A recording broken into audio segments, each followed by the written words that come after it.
But the Europeans won't come out and say they're worried about this. At the leadership level, the Donald Tusk, von der Leyen, Merz, Macron level, they're not going to say there's any problem with this thing. You saw Macron. He's wrote in there immediately as a response to the corruption scandal, did this whole public relations show with Zelensky signing on for weapons that haven't been manufactured yet, 100 Rafale jets.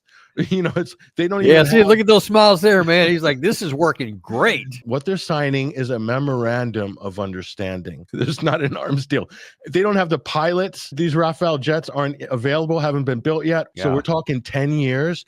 Zelensky's going to be long gone. He's either going to be on a ski slope in Geneva or the beach in Miami living next to Nair Netanyahu. So whatever they're signing is null and void. Help me understand this then. They're setting this up. So if Macron was there to try to forestall some of the negative impact and the loss of confidence, et cetera, and all of this corruption that came into light, they know that they cannot militarily win, as opposed to saying, all right, well, this is not helping. This is not working anything. Let's bring this to an end. I mean, why would they do that? There's a couple of things. One of them is there's a big shiny object on the shelf that everybody wants to get their hands on. $320 billion worth of frozen Russian assets. The Europeans are banking on grabbing that money. So why haven't they gotten it so far? Because they've obviously been talking about this from the beginning of the war, and yet nearly 4 years in, they still haven't. What's the hesitancy? First of all, Euroclear is based in Belgium. Belgium has rejected categorically this move by Brussels, this initiative to steal the Russian assets. It would set an awful precedent. This is a test case that could destroy this entire SWIFT system. The BRICS bloc represents 20% of global GDP, and people are at the same time fleeing the dollar. While this would give a short-term opium hit to Europe for its finances, in the long term, it would really destroy this system of globalization that the West has painstakingly constructed. Okay, I can get the whole shiny object thing, but I mean, we got to be honest. In the larger terms of economies,